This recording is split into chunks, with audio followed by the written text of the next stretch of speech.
Shabbat Shalom.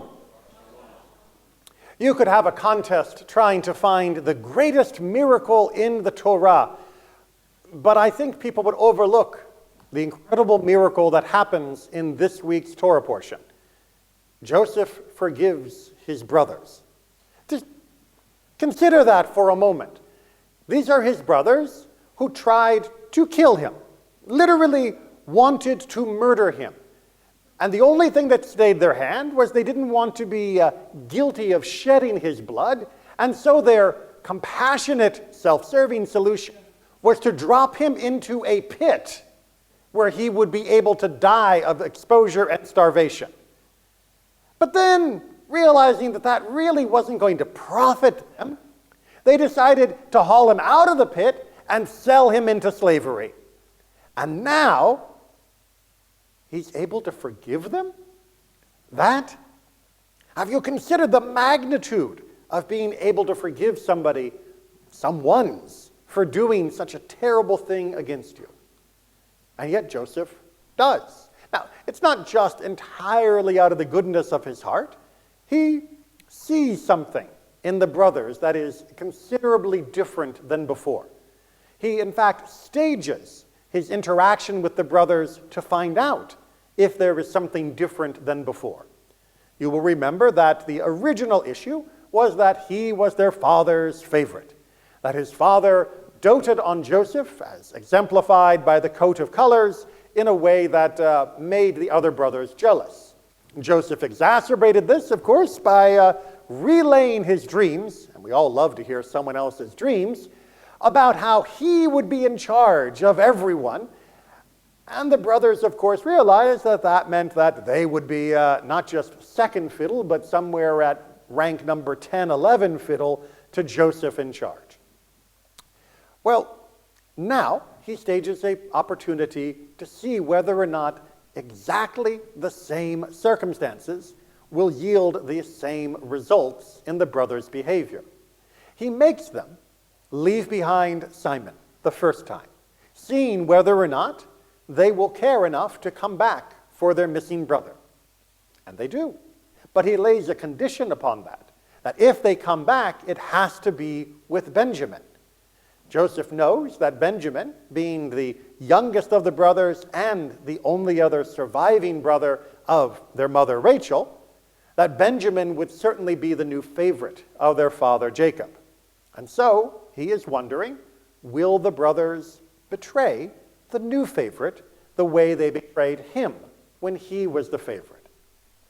Eventually they do come with Benjamin, and Joseph again stages things so that Benjamin is given additional portions, additional gifts. He is treated disproportionately by this stranger in Egypt in a way that must infuriate them, thinks Joseph, if he is also being given favoritism by their father Jacob back in Canaan.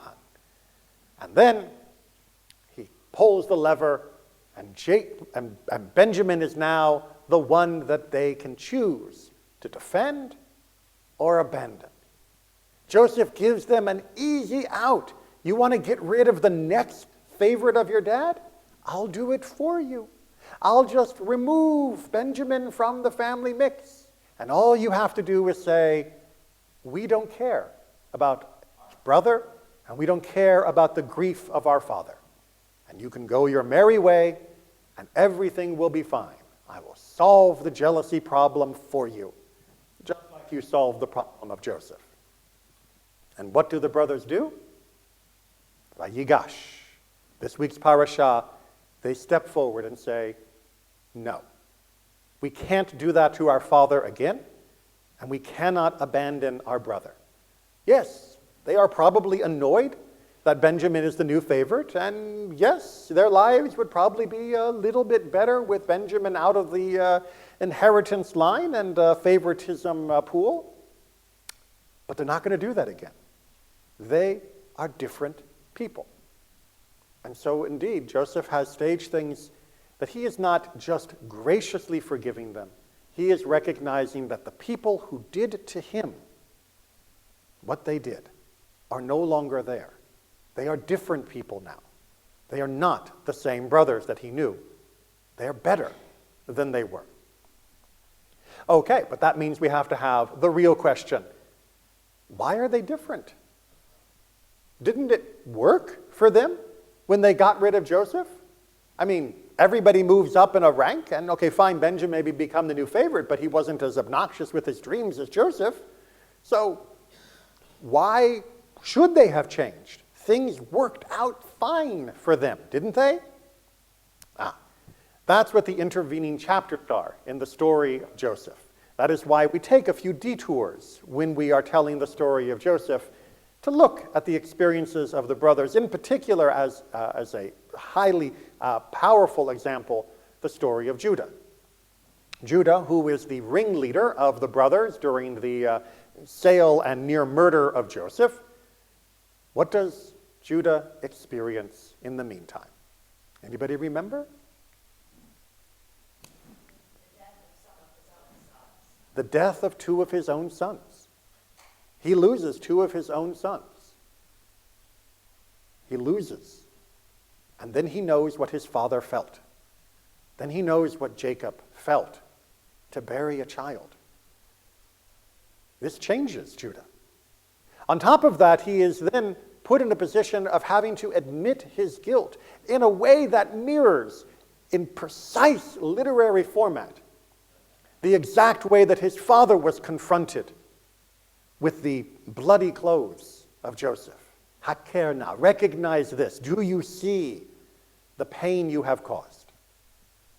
And rather than hiding, as he did when presenting this to his father, rather than lying when he saw the grief, rather than refusing to expose the truth that, no, Dad, we can't go through with this. Joseph is alive somewhere. We'll go find him.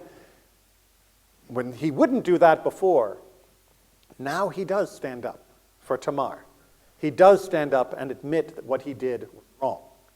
The death of his own children and his own personal confrontation with that grief and his own personal recognition of what it feels like to be on the receiving end of such a situation changes him for the better. And he is finally able to understand. The other brothers as well, as they grew, as they had families of their own, must too have experienced, quite likely, the grief of losing a child, as this was not completely uncommon in the ancient world, but more importantly, just the difficulties of being a parent, that you're going to make mistakes, the same way that Jacob made mistakes in showing excessive favoritism to one of their sons. I'm sure that the other brothers recognized some of their mistakes that they had made in their families and the raising of their children. That, in fact, Dad wasn't the worst person. Joseph wasn't the worst person. And whatever problems there were, and Jacob's favoritism was a problem, our reaction to it was entirely inappropriate. But that is not how we solve these problems. Having experienced that grief from the other side, now they can understand that what they did was wrong, and when they are given a chance to repeat that mistake, they are different people and they do not repeat that mistake. This is why Joseph can forgive them. You're all with me so far, right? Great. Because all of that is so frustrating. Because that story makes perfect sense. And it's laid out in the Tanakh beautifully, and repeated and echoed back through later statements throughout the rest of the Tanakh about the brothers' crimes, about their change. I mean, this is so much of what the Tanakh is saying. And it is so frustrating because it seems to be built on the idea that if Judah hadn't buried two of his sons, they would have cast Benjamin off too. That if the brothers hadn't learned the right lessons from the struggles of raising their own families, that when it came time to defend their brother Benjamin or spare their father further grief, that they would have said, meh, who cares? That without experiencing it themselves, they would have still been the rotten louses that threw their brother in a pit and then sold him into slavery. Do you really have to touch the stove yourself to avoid burning your hand on it a second time? Or can you actually, realize that it's bad without having experienced that badness yourself? Do you have to starve to have sympathy with the hungry? Do you have to lose your job to have sympathy with the unemployed? Do you have to be ill to have sympathy for those that are sick? No, you don't. How do I know you don't?